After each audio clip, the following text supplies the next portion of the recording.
Obrigado. E agora o professor Anísio, né, que já está na ponta da agulha aí. Anísio, Boa noite. Então, Boa noite. me passasse o material, é o material de romantismo, não é isso? Isso. Ou será que eu errei? É o início do romantismo. Tá. Deixa eu abrir aqui para ver se está tudo ok, porque hoje foi um atropelamento de materiais e eu estou com o meu computador, ele está lento, tem hora que ele dá sabe, pega um santo e trava, sabe, e de repente a internet some, entendeu? Bom, deixa eu ver se está aqui, professor Anísio. Mas eles vão receber esse material, né, Ricardo?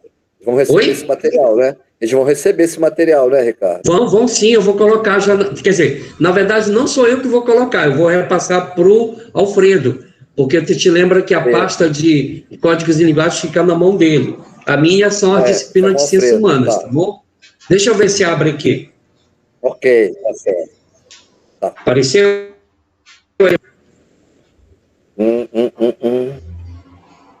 Bora ver. Que tá lento o meu computador.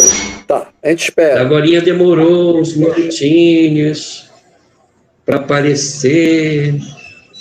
Bora ver se vai. Ó.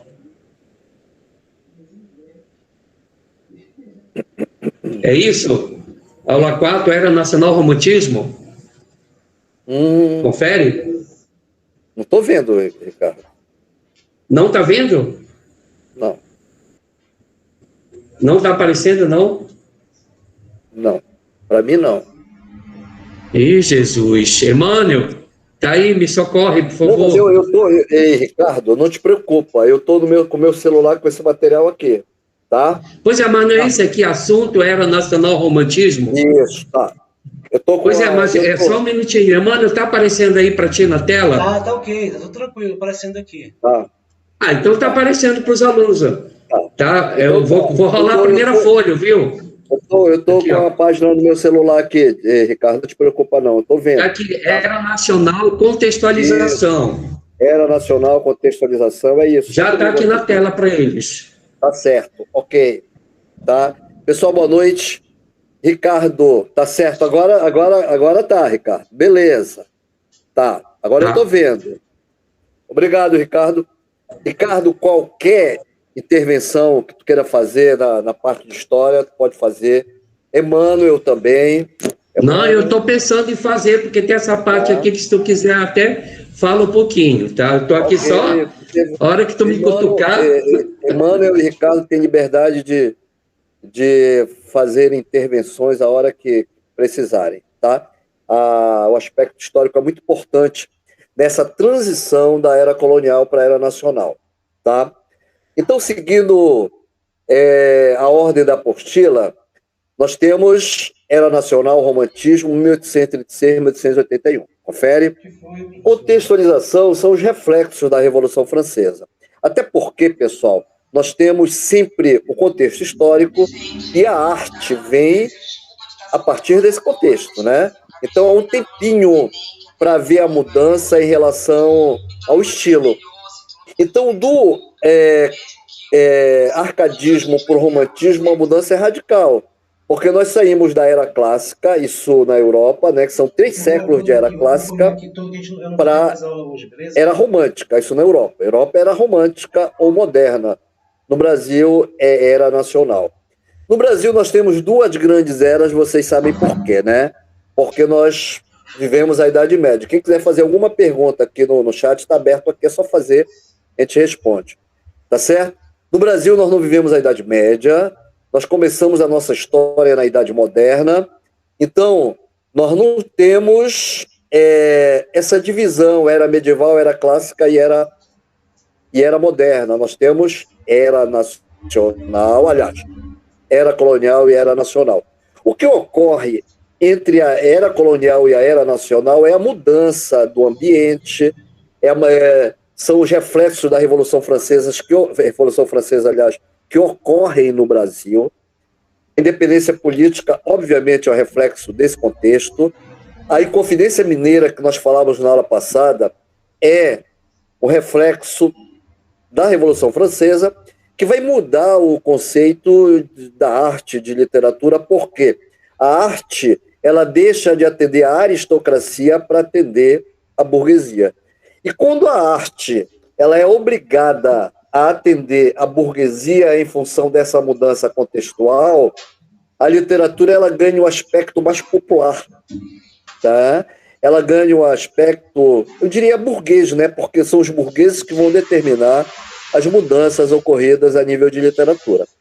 É um clichê, mas é bom a gente dizer aqui que o romantismo, se vocês quiserem anotar, anotem, ó, é a escola literária da burguesia, pela burguesia e para a burguesia. Olha só, é a escola da burguesia para a burguesia, pela burguesia, ou pela burguesia para a burguesia, tanto faz.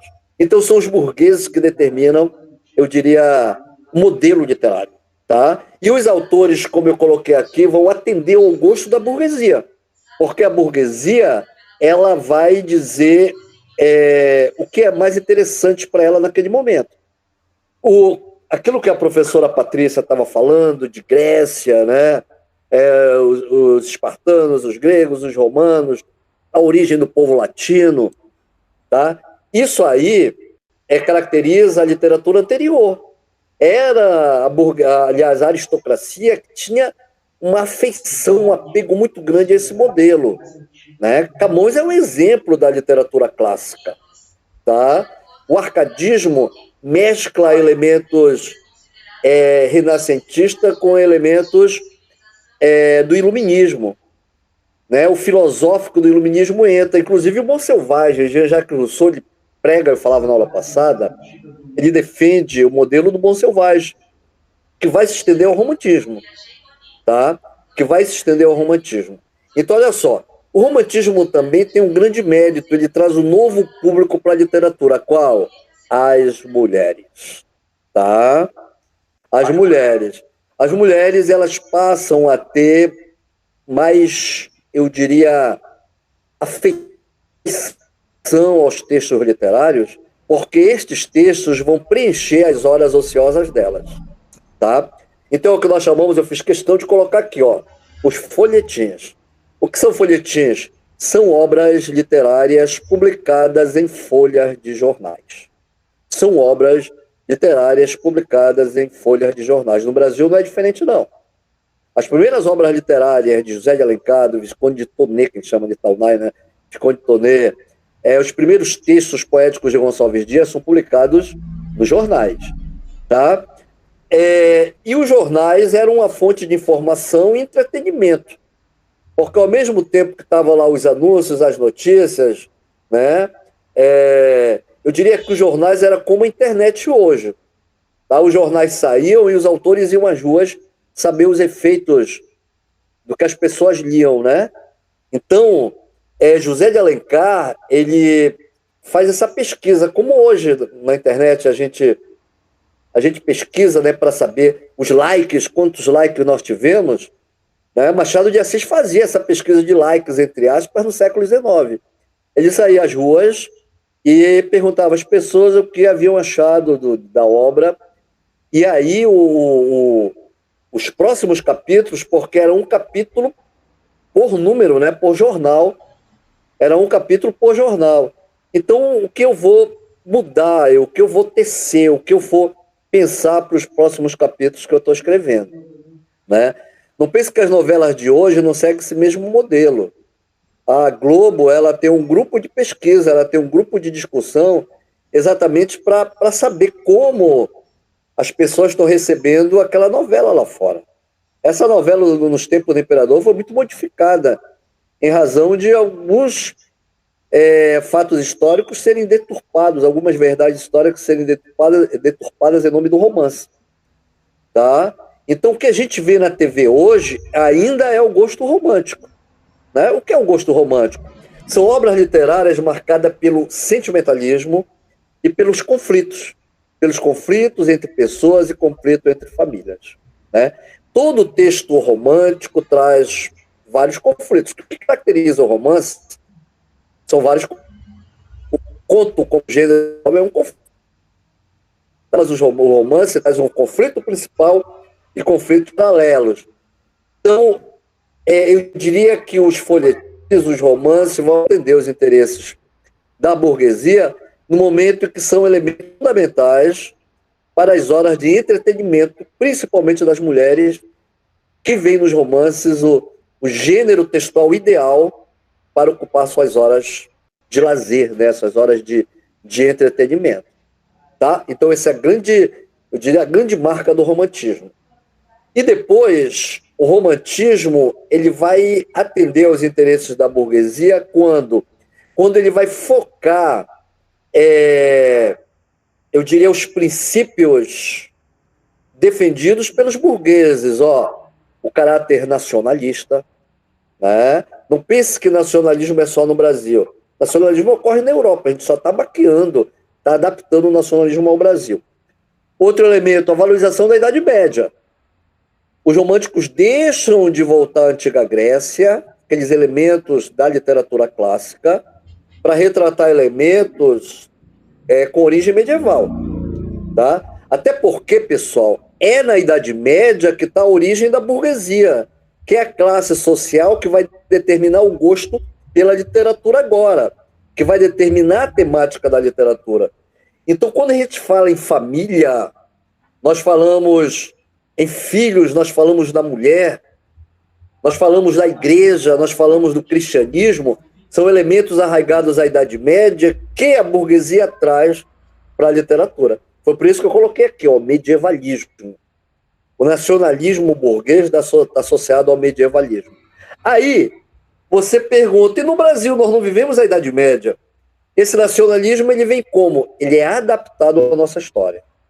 Né? Quando a gente vê um índio brasileiro muito heróico, de atitudes muito cavaleirescas, a gente pensa, poxa, isso não é Brasil. Claro, nós temos um modelo que vem da Europa ainda. Aí, a Sara podia perguntar, o Igor podia perguntar, eu estou vendo aqui, Anísio, mas o romantismo não dá início à literatura brasileira propriamente dita? Isso está aqui na tua apostila, O romantismo dá início à literatura brasileira propriamente dita. Minha filha digitou errado, ela colocou primeiramente dita, né? Mas é propriamente dita. Corrijam aí, propriamente dita. Não é o início da literatura brasileira propriamente dita? Não é o romantismo que tem o mérito de dar início à era nacional? Está aqui, É o romantismo que tem o mérito de dar início à era nacional. Pessoal, mas o romantismo não é o estilo brasileiro. O romantismo começa na Europa, em 1824. Almeida Garrett começa o romantismo com um poema em homenagem a Camões, do grande Camões. Tá? Então, olha só. Nós temos o modelo que vem de Portugal, França, Espanha, Inglaterra, Alemanha. O romantismo começa na Alemanha, passa para a França e por aí. Tá? Até chegar ao Brasil, até chegar às Américas, ele vem com a finalidade de trazer um estilo mais arraigado às famílias. Tá? Há uma classe média que ganha força no Brasil, que a gente chama de burguesia na falta de outra nomenclatura. Mas uma burguesia, né, uma sociedade urbana que está ganhando força no Brasil, principalmente, como eu falei na aula passada, após a chegada da família real. Né? Com a chegada da família real, o ambiente começa a ganhar ares europeus. Né? Então, a literatura ela tem um ambiente mais favorável a ela. Tá? Agora, não pense que o Brasil era um país de alfabetizados. Não pense isso, não. Tá? No Brasil, há uma grande massa de analfabetos. Tanto que o José de Alencar tinha o trabalho, tinha a paciência de pegar a sua obra e ler de casa em casa. Tá? Ele fazia esse trabalho de divulgar a obra dele lendo de casa em casa. Claro que ele não ia ler para uma pessoa, mas ele lia aquele capítulo daquele jornal para várias pessoas em um ambiente amplo, porque ele tinha a necessidade de divulgar a obra dele e, ao mesmo tempo, de propagar o nome dele como escritor. Tá? Então, mas a classe média ela já tem o apego pelos textos literários e as obras são adaptadas a ela. Então eu quero falar para você, já que eu falei em adaptados, né? Eu quero dizer que a literatura nacional, que começa com o romantismo, ela é uma adaptação do modelo europeu, tá? Aí você diz, então é literatura do Brasil, que a literatura europeia, a europeia com alguns aspectos do Brasil, não. Porque nesse ambiente que nós vivíamos, eu já tinha um grupo de escritores empenhados num único projeto. Não pense que Gonçalves Dias não conhecia José de Alencar. Tá? Não pense que Gonçalves de Magalhães, que dá início ao romantismo no Brasil, não conhecia Gonçalves Dias. Tá? Esses autores, eles estavam empenhados em um projeto de criar uma literatura brasileira. Influenciados por qual contexto, em Sara, em Igor, em Kevin? Influenciado por qual contexto? Logicamente, a nossa independência política, que eu fiz questão de colocar aqui também. A independência política brasileira, já que a história, ela puxa a literatura, a independência política, ela vai influenciar os autores a criar uma literatura brasileira também. Qual é a ideia? Independência política, independência literária. Nós podemos ter independência literária? Não. Tá? O mais brasileiro dos nossos estilos, que é o modernismo, eu posso dizer que seja o modernismo, tá? Os autores estavam empenhados nessa Semana de Arte Moderna, o empenho total em fazer essa literatura. Pessoal, o modelo ainda vem da Europa. Oswald de Andrade, Tarsila do Amaral, Anita Malfatti viajam à Europa para conhecer as vanguardas europeias.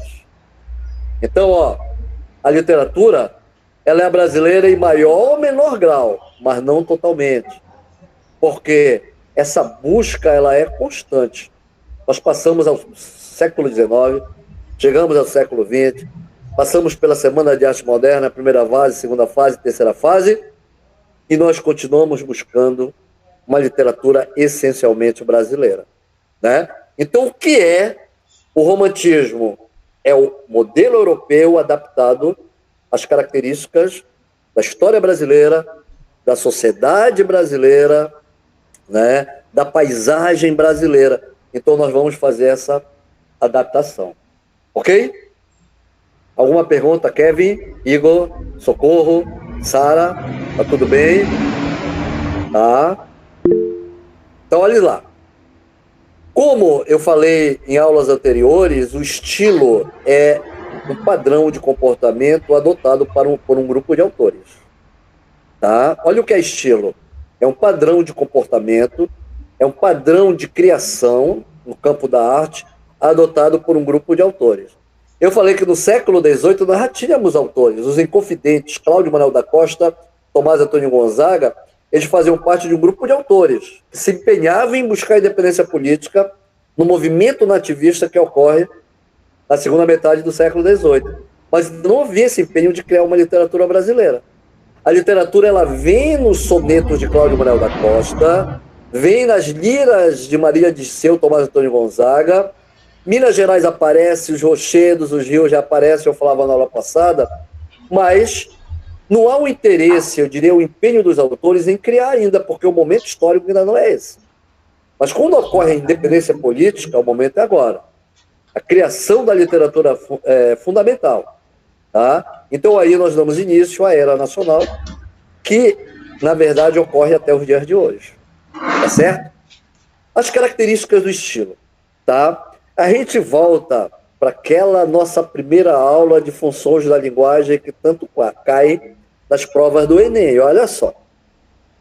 Gêneros textuais. Vocês não vão se livrar de uma questão sobre gêneros textuais, tipologia textual. Vocês não vão se livrar de uma questão sobre as funções da linguagem. Que a professora Gerlene falava, que eu estava ouvindo ela falar da função social do texto. Todo texto cumpre uma função social. Tá?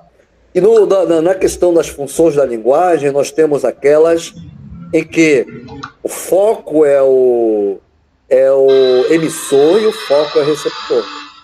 Tá? No romantismo, o foco é o emissor. Por quê? Predomina, eu coloquei aqui no nosso material, de forma bem objetiva, o individualismo. eu gosto de falar de coisas pessoais.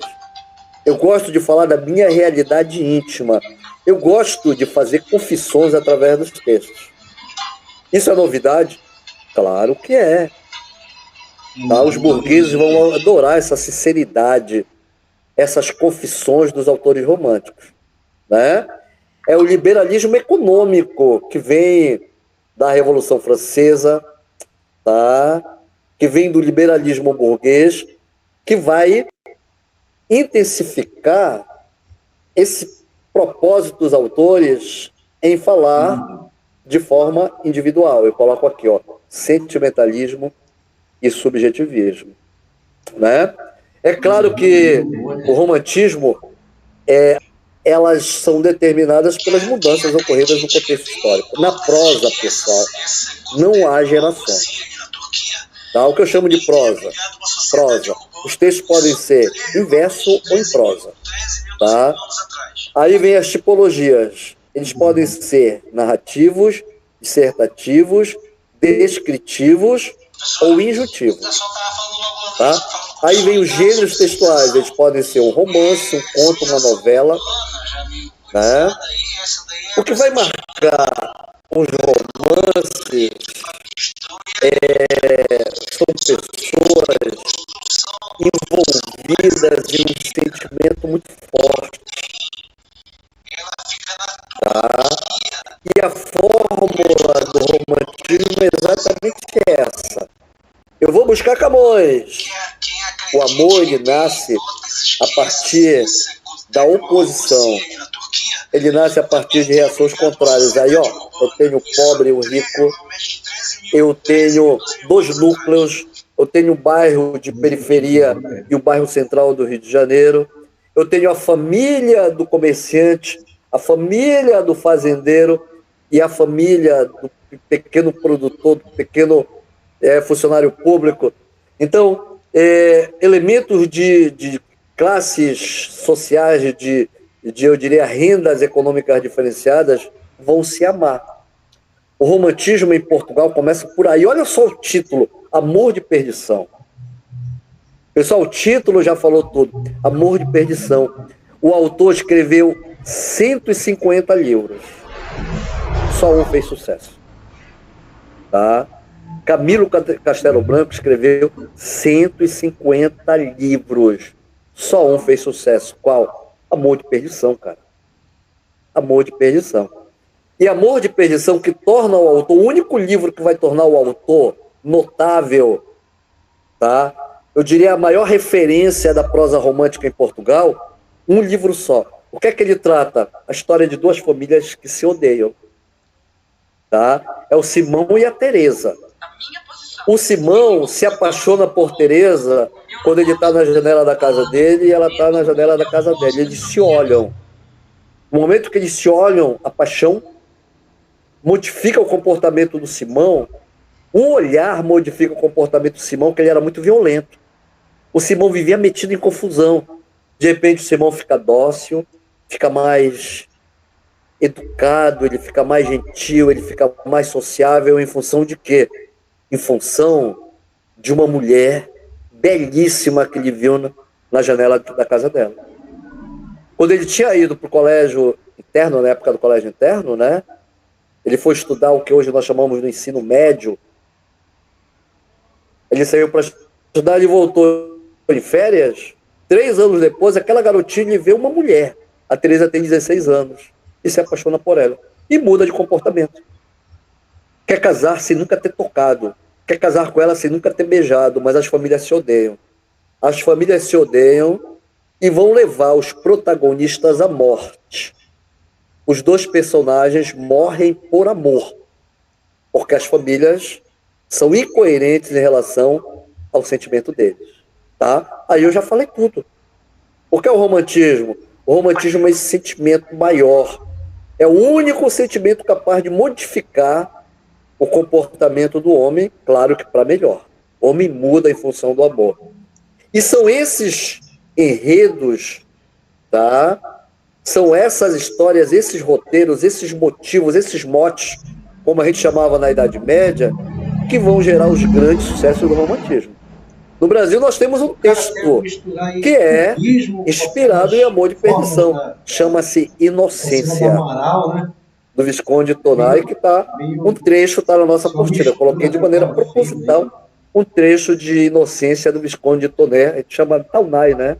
Mas é francês, é Tonai. Que é um clássico da literatura brasileira. É o Amor de Perdição, a moda brasileira, Inocência. O nome já é extremamente romântica, Inocência. Ela é pura, ela é bela, ela é virgem. E quando o Cirino chega na fazenda do pai dela, o pai dela diz... Porque o Tonico é farmacêutico, né? A filha dele, a Inocência, está com malária. Ele diz, olha, tu pode cuidar da minha filha, mas tu não pode olhar para ela. Como é que eu vou cuidar? É como você chamar um médico, o médico não poder nem olhar para você. Como é que ele vai saber que você tem? Porque minha filha é virgem. Tá? Minha filha é um anjo. E nenhum homem pode olhar para ela com outras intenções que não seja a cura. Tá? Achar a cura para ela. Então, ó, aí ele pede, diz, pô, mas como é que eu vou cuidar? Você pode olhar, mas a uma distância de no mínimo 2 metros. Ah, porque a minha filha, ela é perfeita, ela é intocável, ela é um anjo, ela está no céu. Então, ó, eu começo, que a gente chama no romantismo, está aqui na apostila, ó, idealização. Essas mulheres são perfeitas. Elas são anjos em forma de pessoa. Tá? E quando casadas, são mães extremamente dedicadas. Elas vivem em função da família. E detalhe, o homem romântico não trai. O homem romântico é fiel. Não há traição na obra romântica. O realismo vem dizer o contrário, né? Mas não há traição na obra romântica. Depois, ó, escapismo. Tá? O escapismo. Tinha uma moça que eu conheci no interior chamada Tereza. Eu estava fazendo cursinho pré-vestibular e eu não entendia química. Né? Eu não entendia química. Física, passava distante, eu nunca entendi física. Assistia a aula, mas não assimilava o conteúdo. O que eu fazia durante as aulas? Eu pensava na Tereza. Daí eu me distraía com o conteúdo que eu não tinha afinidade, eu pensava na Tereza. Chama escapismo. Tá? Eu tenho escapismo através do espaço. Eu estou insatisfeito com esse espaço em que eu estou, eu vou imaginar um espaço melhor. Tá? Aí vem a Canção do Exílio, tá, da nossa apostila. Tá? Eu vou imaginar um outro contexto histórico, os românticos voltam ao período medieval da Europa, os nossos autores voltam ao período do índio, que é o período colonial. Né? Mas numa mudança radical, eu quero voltar à minha infância. A minha infância é um período perfeito, os quintais da minha casa lá no interior, as bananeiras, as laranjeiras, como fala Casimiro de Abreu, ou as palmeiras onde canta o sabiá de Gonçalves Dias. Então, os românticos têm a liberdade de fugir da realidade, o que nós chamamos de escapismo. Usar a imaginação sem limites. O romantismo é caracterizado por isso. O que a literatura clássica não dava. A literatura clássica era muito normativa. O arcadismo, eu falava, é sem graça. O arcadismo é um quadro na parede de um campo com as ovelhas e os pastores que eu reproduzo o tempo todo. A natureza não tem vida no arcadismo. E no romantismo ganha vida porque eu posso criar o meu cenário, eu posso criar a mulher dos meus sonhos, eu posso criar a situação ideal para mim, eu posso imaginar a família ideal que eu quero ter, os filhos ideais que eu quero ter, esse é romantismo. Aí vem o saudosismo. Tá? E aí, nós vamos... eu tenho uma primeira questão aqui. Não, a primeira questão é de Álvares de Azevedo. Eu não vou falar do Álvares de Azevedo ainda. Eu vou falar de uma questão do Enem aqui, que é a questão 2, que é a questão do Memórias Póstumas de Brás Cubas. Você vai dizer, poxa, o professor falou que Memórias Póstumas de Brás Cubas, a questão 2, aqui está o soneto, a questão 1, né? Mas é a questão 2. Depois eu dou o gabarito de todas para vocês. Eu estou adiantando as questões, porque quando chega no final da aula, a gente se apressa, a gente se atrapalha. Na leitura, no gabarito, Aconteceu na nossa primeira aula isso. E agora eu adianto as questões, a gente vai comentando durante as aulas, a gente ganha tempo, equilíbrio, paciência, tá? Anísio. Aí você fala a questão 2. Depois eu deixo no soneto, que é a questão 1, ou vou para a questão 2? A questão 2. Depois a gente vê o gabarito de todas. Para 2, né? Tá, vou rolar aqui para 2, tá? É porque obra de Azevedo e Sara e Socorro e Igor é assunto da nossa próxima aula. A gente vai por gerações românticas. Tá? Essa aqui, ó. Essa aí, Ricardo. E essas questões elas estão misturadas. Bora colocar na ordem, tá? Então a gente está falando das características do romantismo. Olha o que fala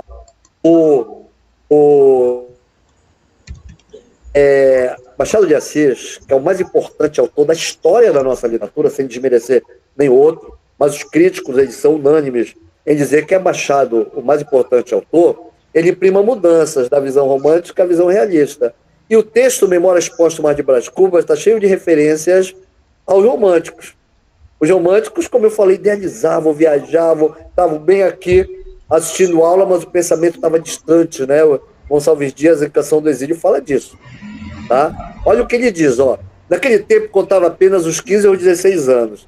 Era talvez a criatura mais atrevida da nossa raça e com certeza mais voluntariosa. Não digo que já lhe coubesse a primazia da beleza entre as mocinhas do tempo, porque isto não é romance. Olha só o que o Machado de Assis está dizendo. Isso não é romance. Ele está depreciando o período anterior, que é o romantismo que a gente está falando agora, né? Isso aqui não é romance.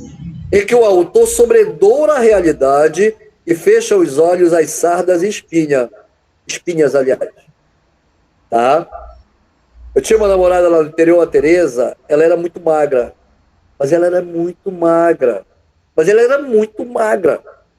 Os cabelos lisos, caiu aqui no ombro, né? Os braços fininhos, aqueles olhos enormes, né? A boca pequena. Pô, ela não seria bonita para nenhuma pessoa, mas para mim era. Eu vi a beleza na Tereza porque o sentimento muda a realidade, tá? O sentimento muda a realidade. Então, olha só, ele diz que isso não é romance, que o autor sobredoura a realidade e fecha os olhos às sardas e espinhas. Mas também não digo que lhe maculasse o rosto, uma sarda ou espinha, não. Ela era bonita, fresca, né? Fresca. Ela saía das mãos da natureza, cheia daquele feitiço precário e eterno, que o indivíduo passa a outro indivíduo para fins secretos da criação. Então, olha só, se me perguntasse quem era a Tereza, eu ia dizer que era a mulher mais bonita do mundo. Tá? Mas o Emmanuel, o Ricardo, peraí, Anísio, tu tá vendo o que nós não estamos vendo. Tu está sobredourando a imagem da mulher. Peraí, mas para mim é uma mulher bonita. Então é o que eu chamo de subjetivismo, como eu falei no início da aula. Os românticos eles vão ter uma visão individualista, uma visão muito pessoal do que eles veem. Os realistas não. Quem está falando isso, depreciando os românticos, é Machado de Assis. Detalhe, Machado de Assis foi um autor romântico. Ele escreveu Helena, que é um clássico da literatura romântica, né? E agora ele está criticando a escola da qual ele fez parte, né? Então a frase do texto que se percebe a crítica do narrador ao romantismo está transcrita na alternativa, é claro que a alternativa A. Então a questão 2 é a alternativa A. O autor sobredoura a realidade e fecha os olhos às sardas e espinhas. Então no romantismo as mulheres são belas, isso depende de como o autor, aquele que olha, vê aquela pessoa. É claro que a forma de ver a pessoa vai ser determinada pelo meu grau de sentimento. Não tem aquele ditado, Leonardo, que para aquele que ama, o feio e o bonito parece? Então, isso é romantismo. Para aquele que ama, o feio e o bonito parece. Tá certo? E o Machado de Assis criticando essa idealização dos românticos. Mas os românticos não idealizam só a mulher, eles idealizam a natureza, eles idealizam o passado histórico, o índio herói, um cavaleiro medieval que nunca existiu na história do Brasil, não é, Ricardo? ele idealiza o índio como herói à maneira da Idade Média, tentando adaptar esse heroísmo à história brasileira, né? Então, saudosismo, eu acho que é a questão 3. Bora ver a questão 3, Ricardo, aqui, ó, a questão 3, tá? A questão 3, bora ver, tá? Não é uma questão do Enem, mas a gente vai na sequência aqui, ó.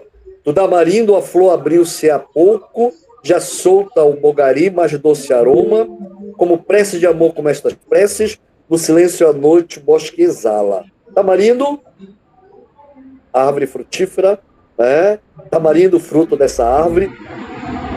Bogari, flores brancas belíssimas que surgem no final da tarde.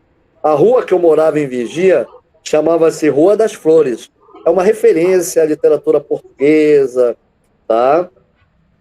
Chamava-se Justo Sermão, mas teve um prefeito lá que adorava a literatura, ele colocou Rua das Flores.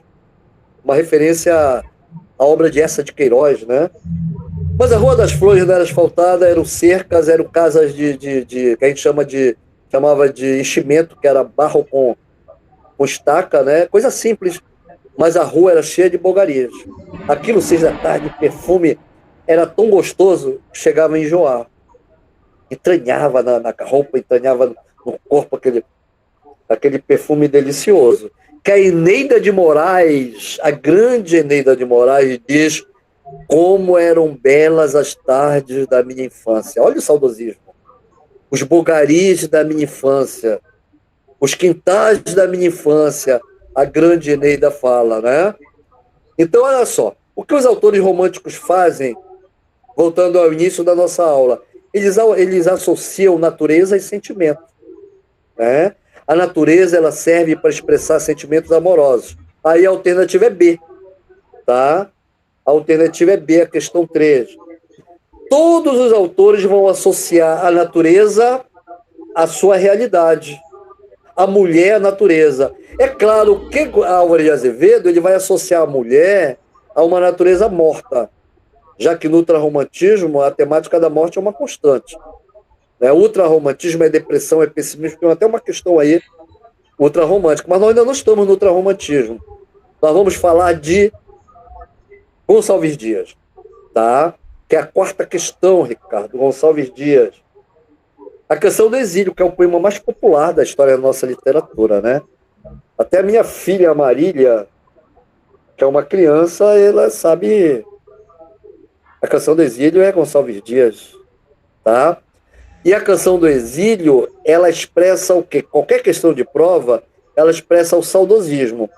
O saudosismo em relação à terra me faz valorizar essa terra de maneira imensa, né? Se o Ricardo perguntasse para mim como é Vigia, eu diria, olha, Vigia, a cidade que eu nasci, é uma terra belíssima, tem umas igrejas ao estilo barroco, 2 maravilhosas, uma inacabada, que os jesuítas saíram e não concluíram a construção, né? Tem um valor histórico inestimável, mas o Ricardo vai dizer, poxa, só isso, as 2 igrejas, não tem mais nada, as ruas esburacadas, eu digo para o Ricardo, mas são buracos históricos também, cara, tá? Tudo ali cheira história, tudo ali cheira a pessoas notáveis, a vultos. Peraí, tu tá exagerando. Claro, a saudade, a distância faz você valorizar a terra de origem. Aquele que chega, que não tem esse sentimento, pode não achar, aí que entra o romantismo, pode não achar o mesmo que você acha. Não é, Ricardo? Fala, Ricardo. Não, lembrando o seguinte, que você tem, por exemplo, uma música, uma composição do Sabiá, né? Que a letra dela, de certa maneira, remonta um pouco a esse texto da Canção do Exílio, só que um outro momento histórico, que é a questão das pessoas que foram para o exílio, para fora do Brasil, nos anos 60, dos anos 70, por conta da ditadura militar. Aí tem, né? Você observa na letra de Sabiá, assim como de outras músicas de exilados. Exatamente. 1967, né? Isso. Aí você observa o saudosismo do Brasil, né? Aquela coisa do cara que está lá na Europa, exilado, né?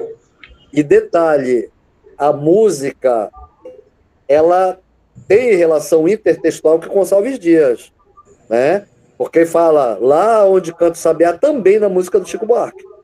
Exatamente. É uma referência direta a Gonçalves Dias, né? Foi Festival da Canção, acho que foi o primeiro lugar no Festival da Canção de 66, 67, eu não me lembro. Tá? Que foi o melhor Festival da Canção, Ricardo. Foi Chico Buarque, Caetano, Gilberto Gil, foi assim, só fera nessa época aqui. Olha lá, minha terra tem palmeiras onde canta o sabiá, as aves que aqui gorjeiam ou não gorjeiam como lá. Então eu vou pegar os pronomes, aliás, os advérbios de lugar. Advérbio, aqui lá. Morfologia, classe gramatical, advérbio. Advérbio de lugar, aqui e lá. Aqui é Portugal, eu estou em Portugal. Lá é o Brasil. Eu estou no meu exílio. Gonçalves Dias está em Portugal. Ele foi estudar Direito, ele se formou em Portugal. Ele está com saudade do Brasil. Então ele diz, olha, aqui as aves gorjeiam, mas não gorjeiam como lá. Nosso céu tem mais estrelas. Nossas várzeas têm mais flores. Nossos bosques têm mais vida, nossa vida mais amores. De subjetivismo. Eu não estou apenas idealizando a natureza, mas estou colocando o caráter subjetivista. A minha terra tem palmeiras, né? Os nossos bosques têm mais vidas. Reparem, o pronome pessoal, o pronome possessivo, que dá esse caráter subjetivista. Tá? E aí a natureza é idealizada. As estrelas são as mesmas em qualquer lugar, mas as estrelas do Brasil são mais belas, brilham mais, os nossos bosques são mais bonitos, as nossas árvores são mais bonitas. Minha terra tem primores que tardam em encontro cá.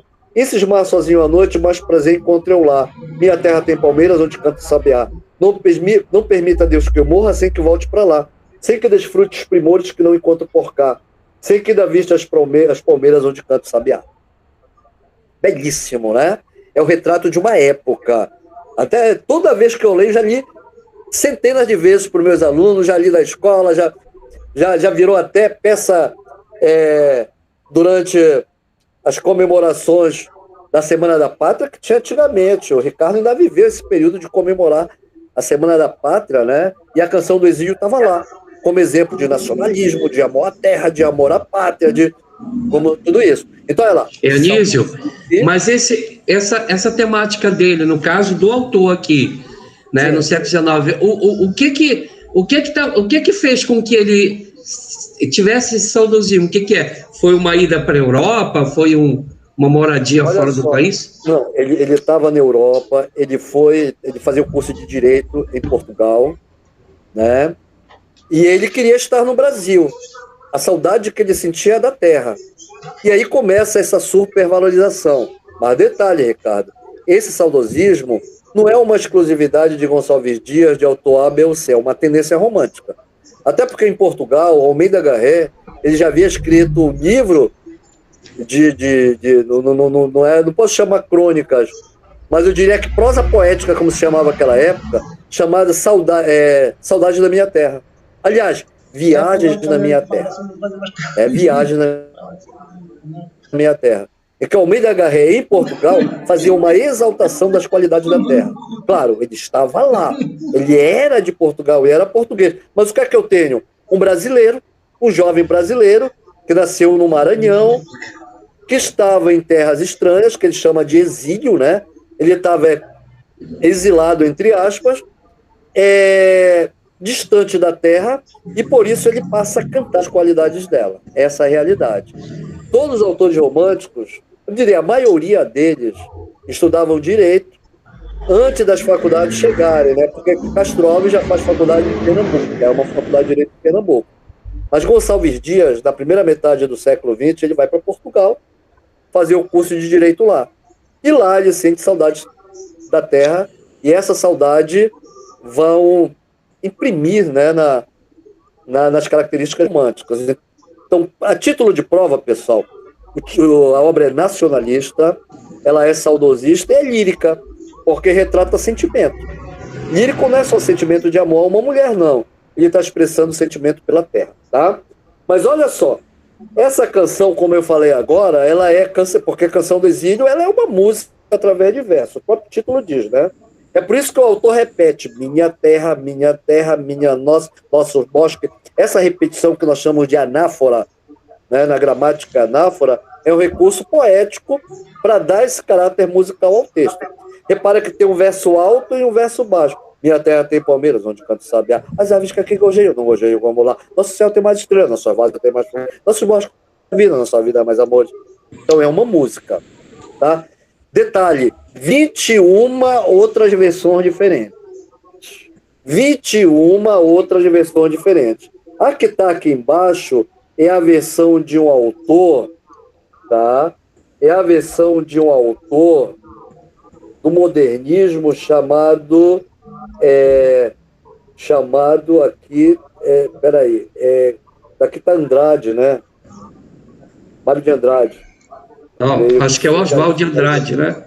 Oswald de Andrade, só tá para ler aqui. É o que está aqui, Oswald de Andrade. Então, eu tenho 21 versões diferentes. Eu tenho Cassiano Ricardo, que é um autor desse período também, tá?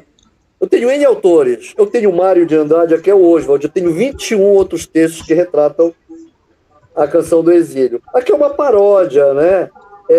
Minha terra tem palmeiras. Cadê aqui, ó? Regresso à pátria. Minha terra tem palmares, onde gorjeia o mar, onde os passarinhos daqui não cantam como o de lá. Minha terra tem mais rosas e quase tem mais amores. Minha terra tem mais ouro, minha terra tem mais terra. Ouro, terra, amor e rosas, eu quero tudo de lá. Não permita, Deus, que eu morra sem que volte para lá. Não permita, Deus, que eu morra sem que volte para São Paulo, sem que eu veja a Rua 15 e o Progresso de São Paulo. Oswald de Andrade. Você vê que esse texto tem uma característica típica de Oswald, né, do início do modernismo, que é o final inesperado. Tá? É o final inesperado. Não permita, Deus, que eu morra sem que volte para São Paulo, sem que veja a Rua 15 e o Progresso de São Paulo. Ele faz um final totalmente inesperado aí, né?